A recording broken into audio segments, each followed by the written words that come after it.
Hello, आवाज आ रही है मेरी?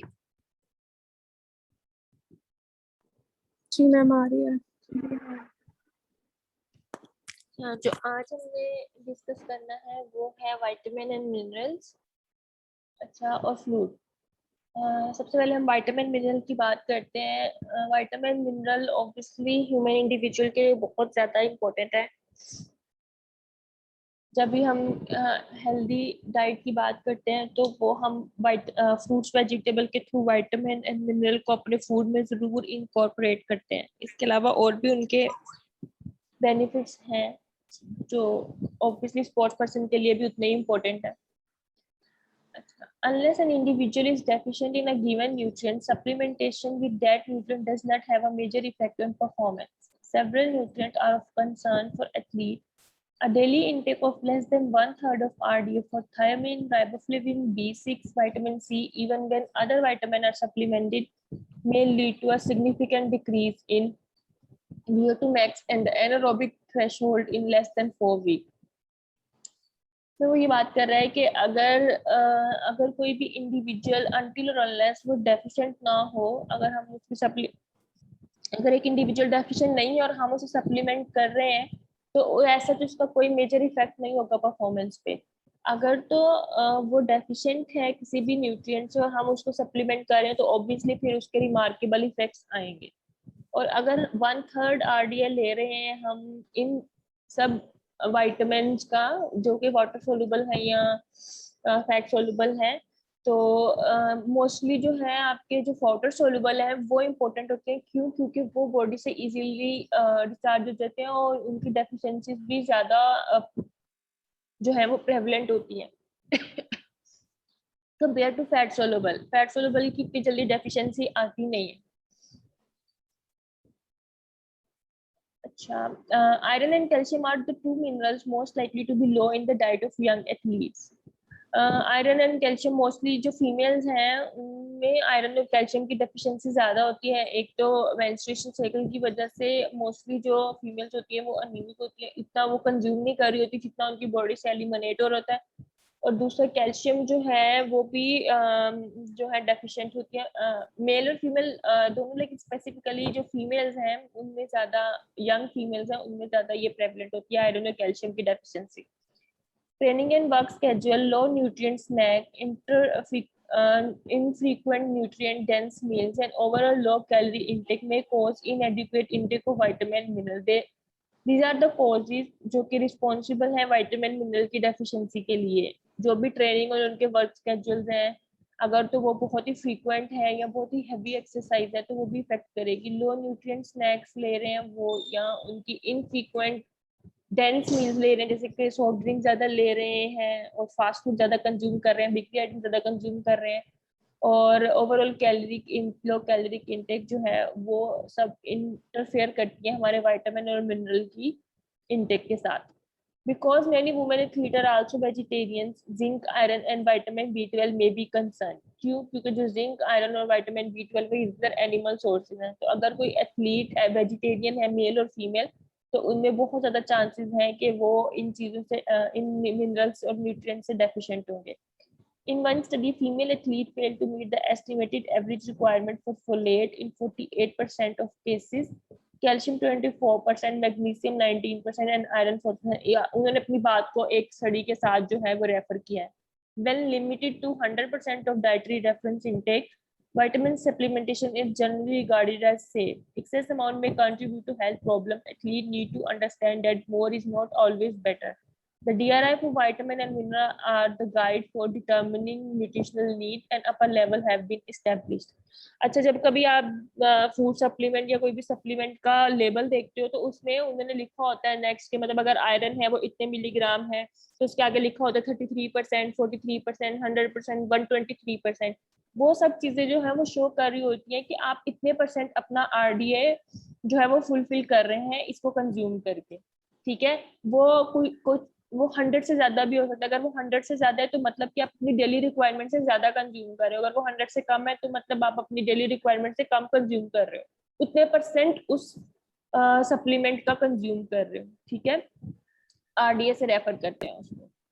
तो अगर वो यही बात है कि अगर वो 100% से ज्यादा है तो ऑब्वियसली फिर आप उस चीज को एक्सेस में ले रहे हो, क्योंकि आपकी रिक्वायरमेंट अगर 100% है और आप 123% ले रहे हो या 140 ले रहे हो, तो ऑब्वियसली आप अपने डेली कंजम्पशन से ज्यादा कंज्यूम कर रहे हो उस आरडीए का।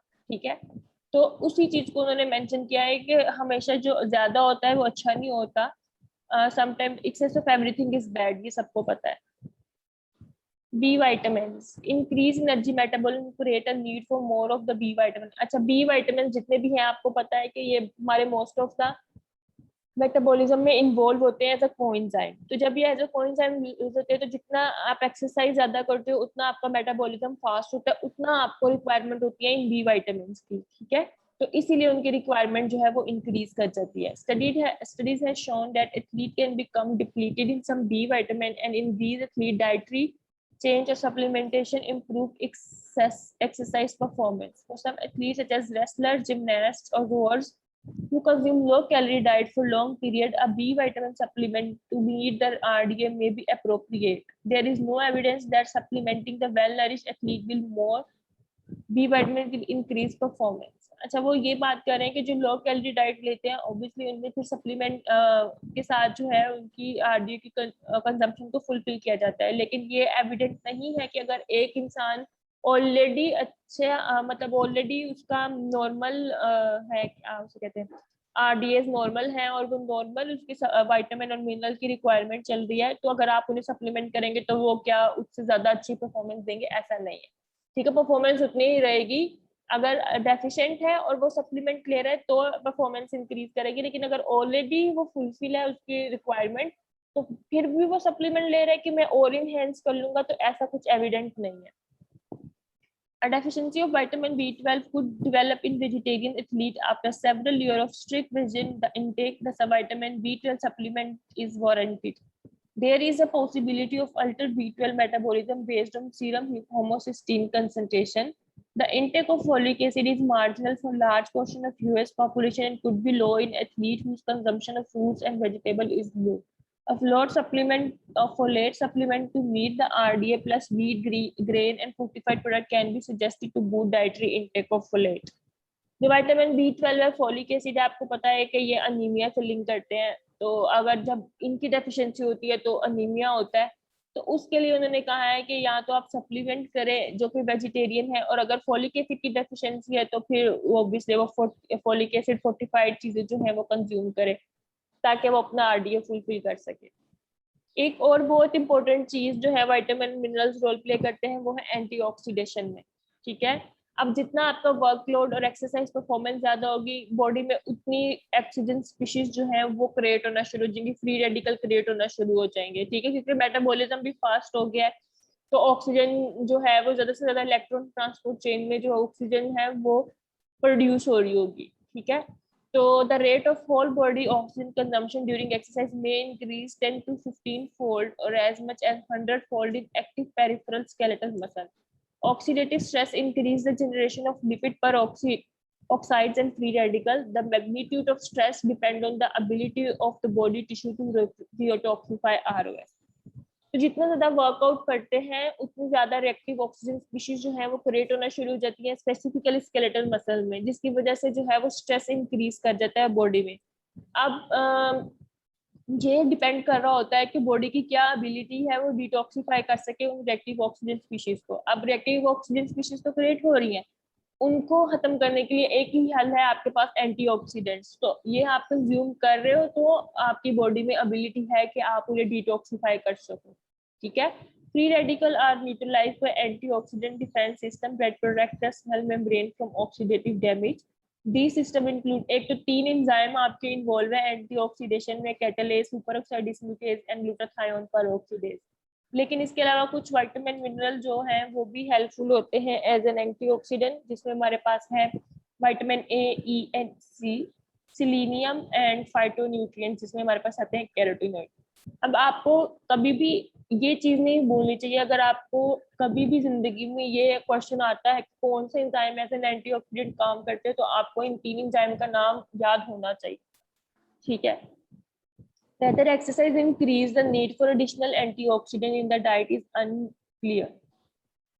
Compared antioxidant restricted diet and high antioxidant restricted diet of trained athletes running for 40 minutes, they found an increased rate of perceived exertion, significantly high level of oxidative stress markers, and up to 1 hour of recovery on those with antioxidant deficiency diet. अब इसमें उन्होंने compare किया है कि एक individual है जिसको antioxidant restrict diet दे रहे हैं, एक को दे रहे हैं high antioxidant diet.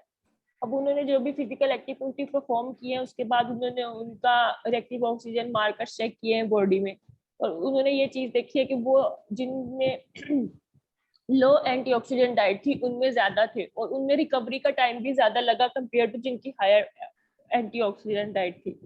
In a more recent study, for the first time, the antioxidant status of athlete was changed by live high train low conditioning or acute hypoxic exposure and remain impaired after 14 days of recovery. Vitamin with antioxidant activity neutralize free radical. The question is whether they enhance recovery from exercise.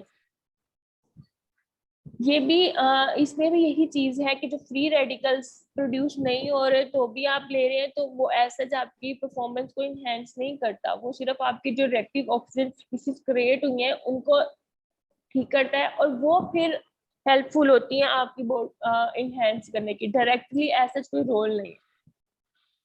Susceptibility to oxidative stress appear to vary from person to person and effect varies by diet, lifestyle, environmental factor and training. Antioxidant nutrient may enhance recovery from exercise, maintaining optimal immune response and lowering lipid peroxidation after exercise. Evidence suggests that the antioxidant compound found in tart cherry juice can be help reduce inflammation, muscle damage, and oxidative stress following marathon running. Marathon running का आपको पता है क्या होती है?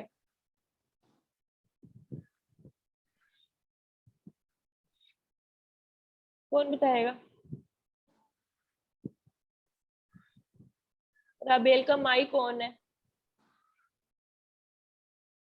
जी ma'am, ये जो marathons होती हैं मतलब जिसमें रनिंग कंपटीशन टाइप होता है, लॉन्ग रन्स होती हैं जो वो मतलब स्लोली जो है वो भाग रहे होते हैं। अच्छा, अपना माइक ऑफ करें। An unexpected effect of tart cherry juice is that it may also have beneficial effect on sleep, which has been attributed to high melatonin content of tart cherries and its impact on sleep quality. A diet rich in fruits and vegetables can ensure an adequate intake of antioxidant, and prudent use of antioxidant supplement may provide insurance against a suboptimal diet and increased stress from exercise. अब इस पूरे paragraph में एक ही बात उन्होंने की है कि अगर हम एंटीऑक्सीडेंट कंज्यूम कर रहे हैं तो वो रिएक्टिव ऑक्सीडेंट स्पीशीज को बॉडी में न्यूट्रलाइज करेगी और हमारी जो परफॉर्मेंस है एथलीट की वो इंक्रीज करेगी। तो जो individuals rich antioxidant diet consume कर रहे हैं उनकी रिकवरी फेज जो है, रिकवरी टाइम है वो कम है कंपेयर टू जो कि नहीं ले रहे। Next is vitamin C. Vitamin C is involved in a number of biochemical pathways that are important to exercise, metabolism, and the health of athlete. The fact of vitamin C supplementation on performance has received considerable attention, mainly because athletes consume vitamin C in large quantity, generally because of the volume of food they consume. In studies in which athletes were deficient in vitamin C, supplementation improved physical performance. But a thorough analysis of these studies support the general conclusion that vitamin C supplementation does not increase physical performance capacity in subjects with normal body level of vitamin C. On the other hand, because exercise is a stressor to the body, some nutritionists recommend that the active individual may need more vitamin C than DRI. अच्छा, vitamin C भी as an antioxidant काम करता है, ये भी आपको पता है। तो जितनी भी रिएक्टिव ऑक्सीजन स्पीशीज है, एक तो उनको न्यूट्रलाइज करने के लिए काम आता है और दूसरा आप जो भी जनरल परफॉर्मेंस है, अगर तो विटामिन सी डेफिशिएंसी है और आप उस इंडिविजुअल या एथलीट को विटामिन सी दे रहे हो तो उसकी जो इम्प्रूव होगी फिजिकल परफॉर्मेंस। लेकिन जिसकी ऑलरेडी अच्छी नॉर्मल बॉडी उसके स्टोर है विटामिन सी के, तो अगर वो कंज्यूम कर रहा है तो वो कोई एसिड इनहेंस नहीं करेगा उसकी परफॉर्मेंस को। यही बात बार बार हर विटामिन मिनरल के लिए की गई है। Next is vitamin E. Vitamin E is used widely as a supplement by athletes who hope to improve performance. Vitamin E may protect against exercise-induced oxidative injury and acute immune response changes. Over the course of an exercise season with intense workout and competition, vitamin E supplementation of 200 to 450 international unit daily may prevent oxidative injury. Further studies are recommended. Next is vitamin D. अच्छा, vitamin D जो है ज्यादातर उन athletes में deplete होता है जिनका climate northern side पे है, जहाँ पे सनलाइट जो है वो कम होती है, वहां पे विटामिन डी की डेफिशिएंसी ज्यादा होती है. अब यहाँ पे कुछ रिस्क फैक्टर्स दिए हैं जो कि लैक्टोज इंटॉलरेंट होते हैं, जो फिश कंज्यूम नहीं करते, सनी क्लाइमेट नहीं है उनका, और उनकी डार्कर स्किन है. ठीक है. और कुछ लोग जो है वो सन ब्लॉक और सनस्क्रीन यूज कर रहे होते हैं या फुल कवर्ड होते हैं, तो उनमें विटामिन डी डेफिशिएंसी के चांसेस ज्यादा होते हैं. Blood test can determine deficiency state. A measurement of 25 hydroxy vitamin D level of 50 nanogram per ml or less may be cause for concern.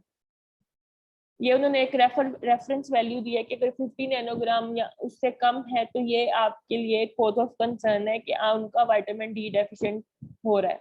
The most improvement with supplementation will be for those with a value of 15 to 30 nanogram per ml, followed by with those with 30 to 50 nanogram per ml. Although the specific amount of vitamin B needed to reverse deficiency states has not been determined, partially because it is dependent on the extent of deficiency, athletes should be tested and guided by a health professional if diagnosed with the deficiency.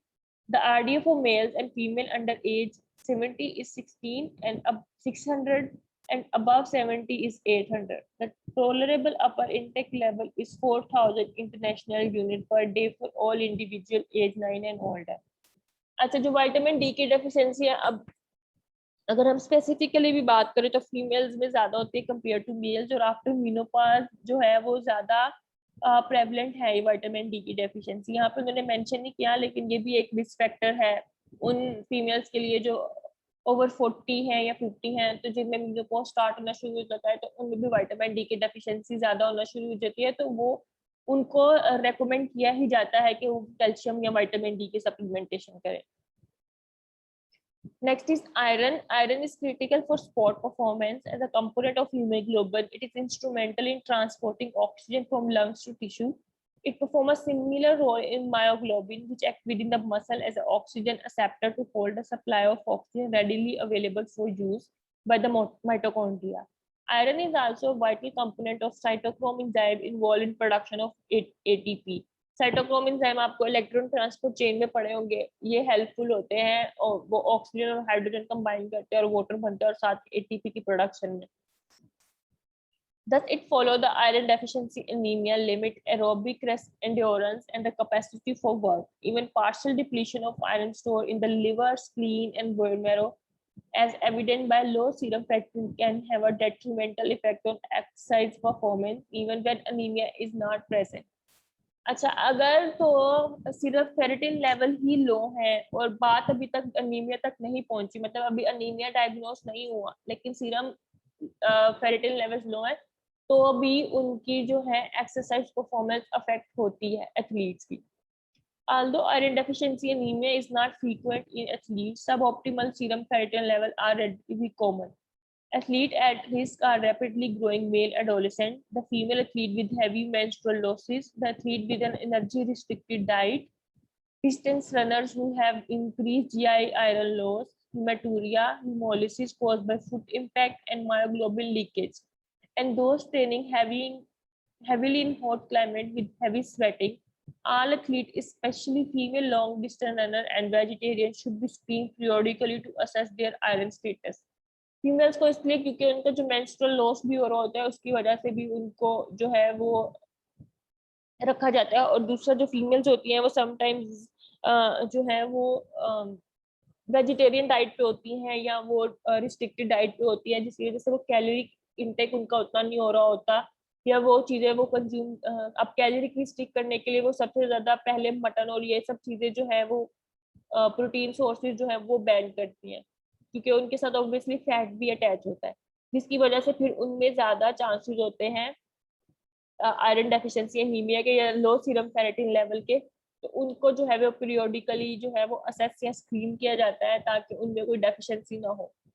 Heavy training can also cause a transient decrease in serum ferritin and hemoglobin that may be experienced by some athletes. This was once called sports anemia, but erythrocyte morphology remain normal and performance does not appear to deteriorate. These decreases in serum ferritin and hemoglobin are a result of an increase in plasma volume, which cause a hemodilution and appear to have no effect on performance. अच्छा, जो इस तरह का decrease होता है serum ferritin का, वो सिर्फ प्लाज्मा वॉल्यूम जो है उसको इंक्रीज कर देता है। क्यों? क्योंकि आपको पता है कि सोल्यूट कंसंट्रेशन डिक्रीज करते तो ऑब्वियसली सॉल्वेंट इंक्रीज करता है। यही है इधर भी, क्योंकि सीरम फेरेटिन डिक्रीज करेगा तो जो वाटर लेवल है वो इंक्रीज करेगा, तो वो प्लाज्मा लेवल जो है वो इंक्रीज करेगा, जिसकी वजह से परफॉर्मेंस पे तो इफेक्ट नहीं आता, लेकिन सीरम फेरेटिन लेवल डिक्रीज हो जाते हैं। Some athletes, especially long distance runner, experience GI bleeding. Iron loss through GI bleeding can be detected by fecal hemoglobin assay. GI bleeding is related to the intensity and duration of exercise.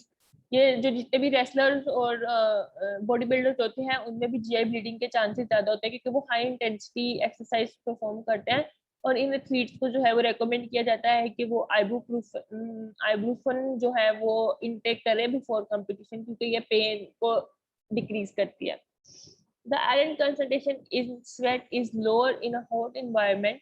Iron supplementation can be beneficial in improving iron store of athletes who are in iron depleted, but the effect on aerobic performance of non-anemic athletes are equivocal, because large doses of iron 75 mg per day may be toxic in person with genetic disorder of hemochromatosis.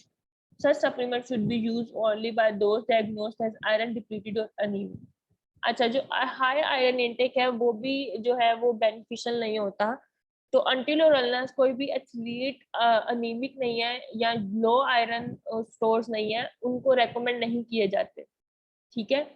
और दूसरा जो iron supplement होते हैं वो दूसरा आपकी जो GI है उसको भी डिस्टर्ब करते हैं, तो उसके लिए भी जो है वो रेकमेंडेशन है कि पहले आपको इंश्योर होना पड़ता है। और जो एथलीट्स और स्पोर्ट्स पर्सन होते हैं इनके तो रेगुलर चेकअप होते हैं, जिसकी वजह से वो टाइम टू टाइम अपडेट रहता है कि उनमें क्या डेफिशिएंसी है क्या नहीं, और उनको क्या देना है और क्या नहीं। If true iron depletion is present, iron supplementation along with vitamin C to enhance its absorption is appropriate. अच्छा, आयरन और विटामिन सी का कॉम्बिनेशन है। अगर आप आयरन को विटामिन सी साथ कंज्यूम कर रहे हैं आयरन सोर्स के, तो जो आपकी आयरन की अब्जॉर्प्शन है वो इनहेंस कर जाती है, ठीक है। इसी तरह अगर आप, ये तो सप्लीमेंटेशन है, डाइटरी सोर्सेज में भी अगर आप आयरन या कोई भी मटन कंज्यूम करो उसको आप मतलब लेमन उस पर स्प्रिंकल करके या कोई भी विटामिन सी सोर्स करके करोगे तो वो इनहेंस करेगी आपकी आयरन की अब्जॉर्प्शन को। Oral iron therapy is effective and maintain performance in runners who are deficient in iron but not anemic. Some athletes experience iron deficiency without anemia, a condition with normal hemoglobin level but reduced level of serum ferritin. Iron supplementation may restore serum ferritin to normal. It may not have an effect on performance. Next is calcium. Osteoporosis is a major health concern, especially for women. Although the disease has been regarded as a problem for older women, young women, especially those who have had interrupted menstrual function, may be at risk for decreased bone mass.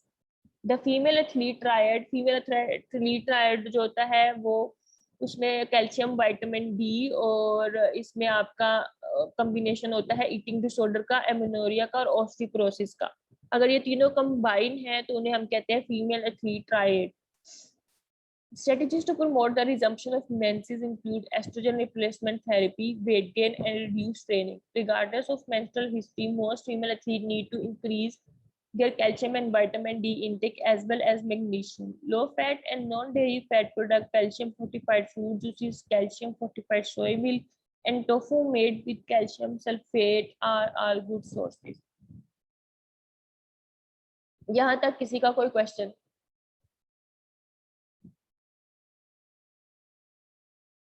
Ma'am जो आपने female triad बताई है repeat करना। Female triad होता है कि अगर कोई भी फीमेल सफर कर रही है ऑस्टियोपोरोसिस से और क्या कहते हैं ईटिंग डिसऑर्डर से या जो एमिनोरिया है उससे, ठीक है। तो इनके कॉम्बिनेशन को हम कहते हैं फीमेल ट्रायड। ये लिखी हुई है मैंने। Okay ma'am. और किसी का कोई क्वेश्चन? No ma'am. कौन बताएगा कि हम जीआई ब्लीडिंग को कैसे लिंक करेंगे आयरन डेफिशिएंसी से?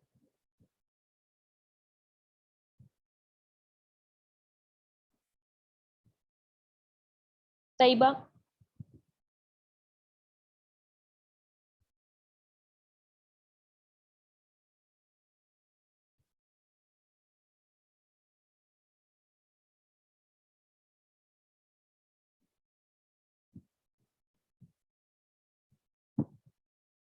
तैयबा को आवाज नहीं गई मेरी?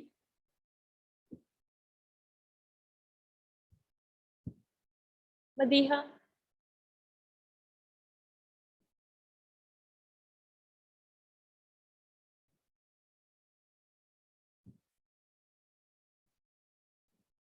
फातिमा अमजद?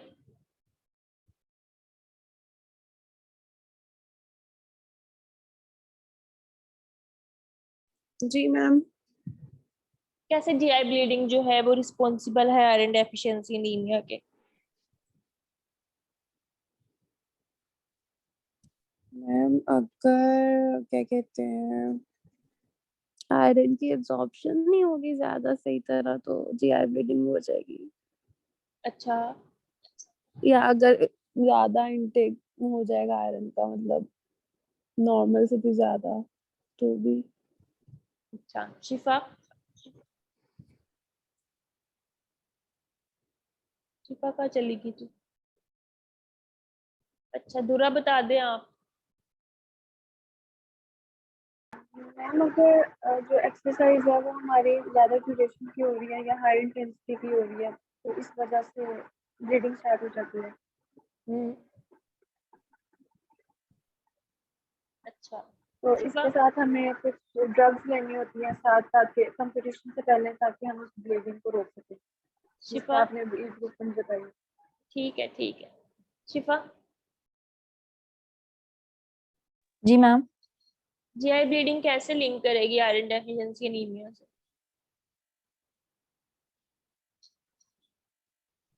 पता नहीं मैम। माहम? श्योर नहीं हूँ मैं।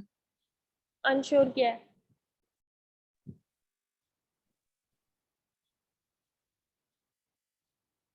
अच्छा, मैम माहम? पता नहीं।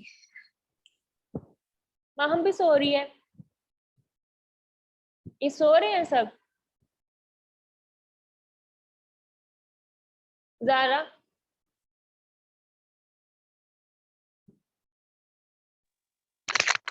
मैम उसमें ये होगा कि जब ब्लीडिंग होगी तो आपका आयरन लॉस ज्यादा होगा, एब्जॉर्प्शन नहीं होगी क्योंकि जीआई में कोई प्रॉब्लम है तो इस तरह से वहां पे ब्लीडिंग हो रही है तो प्रॉपर न्यूट्रिएंट एब्जॉर्प्शन नहीं होगी तो इसकी वजह से नीमिया हो जाएगा। अच्छा।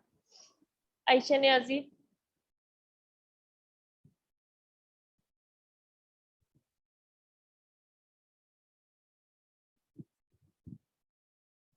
अटेंडेंस नहीं लगेगी आज की। फातिमा अजहर? मैम उसको जीए की कोई प्रॉब्लम हो, अल्सर वगैरह या फिर वोमिटिंग वगैरह आ रही हो तो उस वजह से भी। राबेल?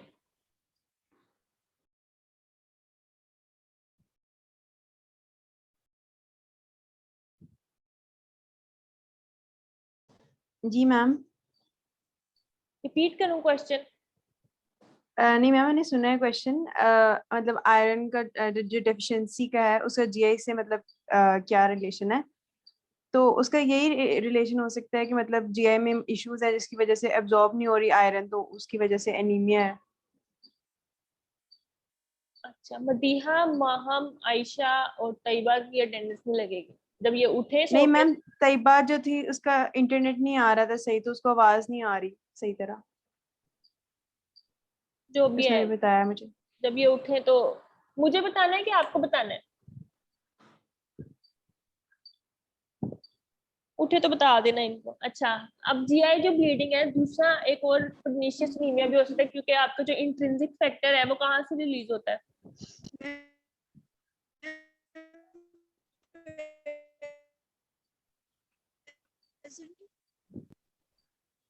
कौन बोल रहा है ये?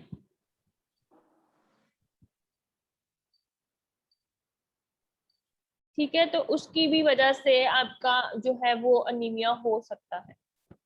बाकी आपने सही बताया कि जब ब्लीडिंग होती है तो जो आयरन है वो लॉस ज्यादा हो जाता है ब्लीडिंग की वजह से, क्योंकि आपका जो फीसिस है उसमें ब्लड आना शुरू हो जाता है और वहां से फिर आयरन लॉस होता है और जो है अब्जॉर्प्शन भी सही से होती है और डेफिशिएंसी होती है।